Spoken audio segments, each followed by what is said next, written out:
À vous et re-bienvenue sur la chaîne, j'espère que vous allez bien et que vous allez passer un agréable moment ici sur la chaîne. Tout d'abord, je voulais vous remercier pour tous les retours faits sur la première vidéo où je donne mon avis sur l'épisode 1 de A Knight of the Seven Kingdoms. Ces retours vont être essentiels pour m'aider à m'améliorer petit à petit et créer un meilleur contenu pour vous. Aussi, n'hésitez pas à liker la vidéo, à vous abonner à la chaîne, à laisser un commentaire dans la barre des commentaires en dessous de la description de la vidéo et à partager un maximum autour de vous. C'est gratuit et surtout ça aide la chaîne à être reconnue par YouTube. Aujourd'hui, on va parler de l'épisode 2 de A Knight of the Seven Kingdoms intitulé Hard Salt Beef. Vous êtes prêts? C'est parti. Tout d'abord, on va parler du contexte de l'épisode 2 de A Knight of the Seven Kingdoms. Comme vous avez pu le voir, l'épisode 1 a surtout posé la direction artistique générale qu'allait prendre la série A Knight of the Seven Kingdoms. L'épisode 1 a surtout posé le ton, l'ambiance et les personnages principaux, Sir Duncan et Egg. C'est un épisode très calme, très terre à terre, presque anti-spectaculaire par rapport à ce qu'on a l'habitude de voir dans l'univers de Game of Thrones. L'épisode 2 va faire évoluer l'histoire, pas forcément dans les actions, mais surtout dans les enjeux et la pression sociale. On va nous montrer aussi quelles sont les difficultés que peuvent rencontrer un chevalier errant pour accéder au monde de la chevalerie dans l'univers de Westeros. Dans ce deuxième épisode, le tournoi d'Ashford commence enfin à prendre forme avec l'arrivée de la famille royale Targaryen. Tout devient plus sérieux, plus lourd et plus politique. Pour Dunk, ce qui devait être une simple participation à un tournoi devient une véritable épreuve de légitimité. Il ne s'agit plus de savoir se battre, mais d'avoir un statut social. Et cela montre à quel point Westeros est encore un monde ferme, rigide et injuste. Et peu importe si tu as du courage, du talent et de la loyauté, si tu n'as pas de nom, pas de bonne famille et pas de blason, tu n'es rien dans la société chevaleresque dans l'univers de Westeros.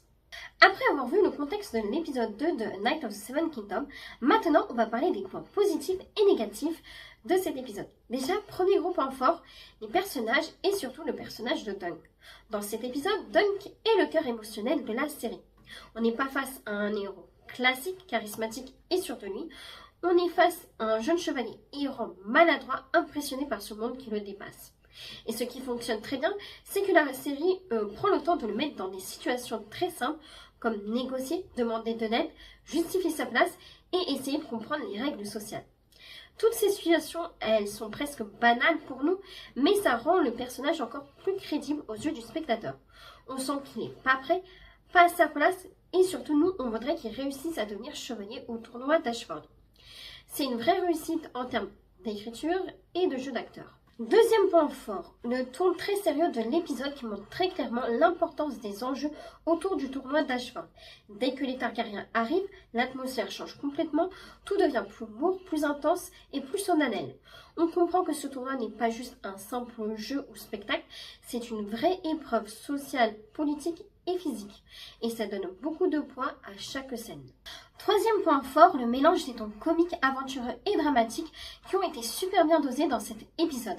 Une partie de cet épisode garde un côté presque léger, un peu animé et un peu naïf. Il y a des moments drôles, des situations absurdes et des petites galères du quotidien. On a l'impression d'être dans un récit d'aventure à l'ancienne, mais petit à petit, le ton devient plus sombre. Lorsque le tournoi commence, l'atmosphère change complètement. On revient brutalement à la réalité et cette transition a été super bien faite dans cet épisode, je trouve. Dernier point fort, la dimension sociale. Pour moi, c'est l'un des meilleurs aspects des deux premiers épisodes de la série A Knight of the Seven Kingdoms. La série nous montre le vrai visage de la société chevaleresque dans l'univers de Game of Thrones. Parce qu'on était trop habitués aux chevaliers nobles issus de familles puissantes, ici on suit un chevalier errant sans nom, sans réseau et sans fortune, et on voit que la chevalerie est beaucoup plus dure qu'elle en a l'air. C'est pas une question de bravoure et d'honneur, puisque c'est une institution fermée, injuste, codifiée et très élitiste, et du coup ça rend encore l'univers plus crédible pour le spectateur, et je trouve ça super intéressant. Même si j'adore l'épisode 2, il n'est pas totalement exempté de certains défauts. Le premier défaut que j'ai pu trouver dans cet épisode, c'est le rythme sur certaines séquences. Globalement, le rythme il est correct, mais il y a des moments où je trouve que la série insiste un peu trop sur la même idée. On comprend que Dunk n'est pas reconnu, qu'il galère à se faire accepter et qu'il n'a pas sa place socialement. Et pourtant, certaines scènes reviennent sur cette même problématique. C'est cohérent avec le propos, mais à l'écran, ça donne l'impression de répétition. Franchement, c'est pas forcément ennuyeux, mais à se dire si certaines scènes auraient pu être coupées et on aurait pu en mettre d'autres à la place pour faire avancer l'histoire de A Knight of the Seven Kingdoms dans cet épisode. Pour le deuxième point faible, je dirais que c'est le manque de tension dramatique sur une bonne partie de l'épisode. On sent que quelque chose de violent et brutal va arriver, mais la série veut prendre son temps. Je pense que c'est un choix artistique assumé. Personnellement, cela m'a pas dérangé, mais objectivement, ça peut frustrer une partie du public qui attend beaucoup plus d'intensité. On est beaucoup dans l'attente, la mise en place et la préparation. C'est un épisode bien écrit, mais encore très calme. Pour le troisième point faible, je dirais que c'est le côté trop sage de la mise en scène. Visuellement, l'épisode est propre, bien éclairé, bien filmé, mais ça reste un épisode très classique. Il n'y a pas de scène qui marque visuellement ou qui impressionne par leur réalisation. Tout est sobre, réaliste et posé. Encore une fois, le ton est cohérent par rapport à la série et par rapport à l'univers de Game of Thrones, on aurait pu espérer un souffle épique ou une tension visuelle. Pour le dernier point faible, je dirais que c'est le manque de développement des personnages secondaires. Ils sont super intéressants, ils ont une vraie présence à l'écran, mais pour l'instant, ils restent encore assez en surface. On comprend alors qu'ils vont être importants plus tard et que pour l'instant, ils servent à poser surtout le décor social autour de Dunk. C'est pas forcément un défaut, mais plus une frustration en moi, parce que j'aurais voulu avoir un peu plus d'informations sur les nouveaux personnages qu'on nous a présentés à l'écran. Globalement, pour mon avis de ce deuxième épisode intitulé Hard Style Beef de A Night of the Seven Kingdoms, je dirais que c'est un épisode vraiment bien réussi. Pour moi, il est presque parfait dans ce qu'il essaye de faire. Il a un rythme correct, un ton comique et aventureux. Il construit bien les objectifs de Dunk, les enjeux de la série et surtout l'atmosphère du tournoi d'Ashford. Il donne un vrai aperçu de la violence qui est à venir dans la série et du coup ça donne envie aux spectateurs de regarder la suite des épisodes de la série. Au final, je donnerai un bon 8 sur 10 pour ce deuxième épisode.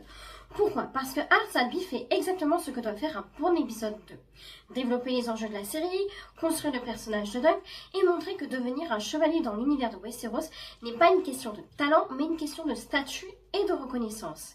J'ai bien aimé le mélange entre le côté aventureux et léger et le rappel brutal de la réalité lorsque le tournoi d'Ashford commence à prendre forme à la fin de l'épisode 2. Le rythme est posé mais cohérent avec le parcours de Dunk. On sent que chaque étape compte dans son évolution. C'est pas un épisode très spectaculaire, mais ça donne envie de savoir la suite. Dites-moi en commentaire ce que vous en avez pensé. Est-ce que vous avez aimé l'épisode? Est-ce que vous pensez que la série prend une bonne direction par rapport à l'œuvre originale de George R.R. Martin? Si la vidéo vous a plu, n'hésitez pas à liker, à partager autour de vous et à vous abonner pour ne pas rater la prochaine review. On se retrouve très bientôt pour le prochain épisode qui sera l'épisode 3 et 4 dans une seule vidéo. À la prochaine!